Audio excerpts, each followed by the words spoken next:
What's going on YouTube? John from Triple J. Today we're going to be comparing the Glock 19 versus the Springfield XDS.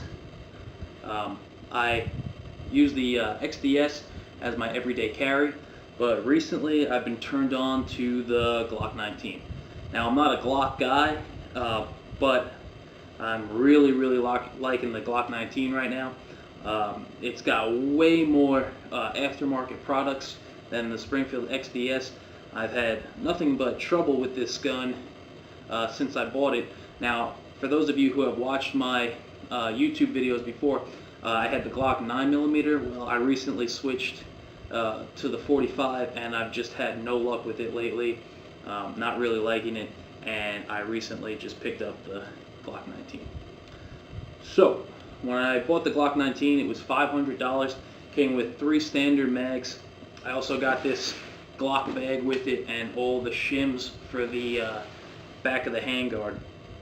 The Springfield came with the standard 5-round magazine and also the 7-round XL magazine.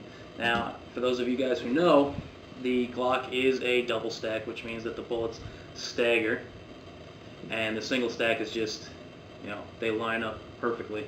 The reason for the single is so it's slimmer in the waistband. Pros and cons to that.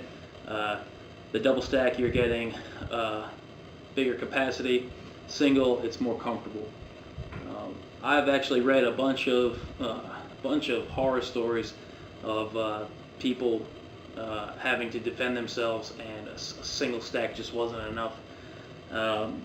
You just don't know how you're going to react in that type of situation, and when you're put under pressure, I'm sure for the military audience, you guys are going to know that when shit hits the fan, it happens real quick, and sometimes if you don't train for it on an everyday basis, things go wrong, and then the next thing you know, you're short on bullets. So let's dig a little bit deeper though in here. The Glock 19 is 1.18 inches in width, while this Springfield is only 0.9, so not much of a difference there. The overall length on the Glock is 7 1/4, while the overall length on here is 7 inches.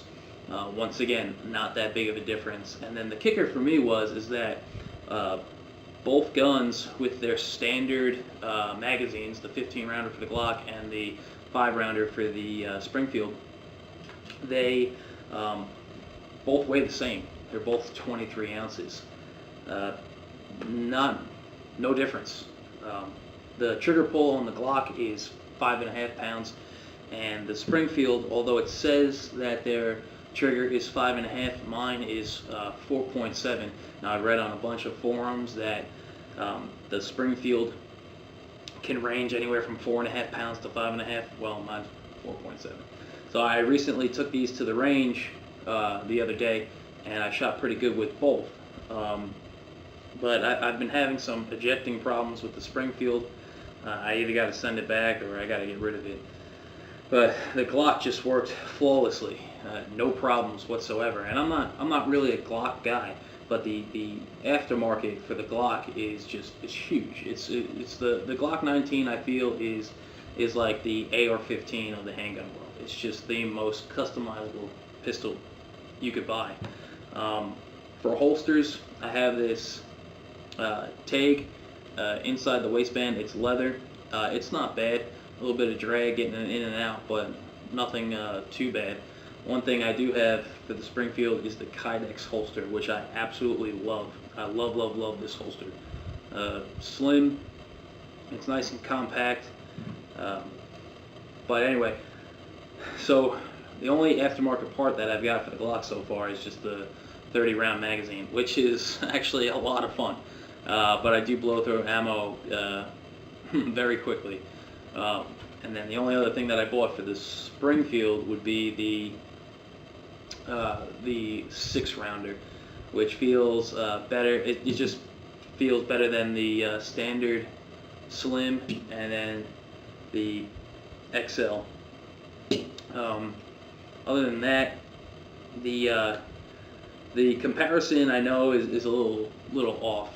I get it. You're comparing a double stack to a single stack. One's a 9mm and one's a 45 ACP. But I guarantee there's 1,000 guys out there that are like, should I get the Glock 19 or should I get the Springfield XDS? And Glock 19, you only got one caliber and 9mm, and then the XDS, you have 9mm and 45 ACP, and this one is the 4-inch barrel, and I believe you can get a 3.25, 3¼ inch barrel. And I know the comparison's a little bit off, but I think I'm going to be switching to the Glock 19 for sure. I just love the way that it fits in the hand. I love how I could change out the sights with ease. I could do my own trigger job on it. I could swap out the magazine release. I could put a bigger one on there. I think I'm going to do some stainless steel pins or some titanium pins. I mean, it's just endless for the Glock. I don't believe I'm going to be stippling the pistol grip here. I felt one the other day and I didn't like it. I like the skateboard tape a lot better. But I'm going to be looking into the grip. And unfortunately, I tried to swap out the sights on the Springfield, and when I brought it to the store, they were like, "Oh, Springfield sights, they're a pain to swap out." And then the trigger was also a pain to swap, so I didn't even bother fooling around with that. I think I'm just going to keep this in my gun safe for now and go with the Glock 19. Like I said, I'm not a Glock guy, but I might be in a couple of months. You guys are going to find out. So stick around. I'm going to try to do some mods to the Glock in some upcoming videos. But I'm sure you guys are going to comment and give me hell and like and subscribe. Thank you.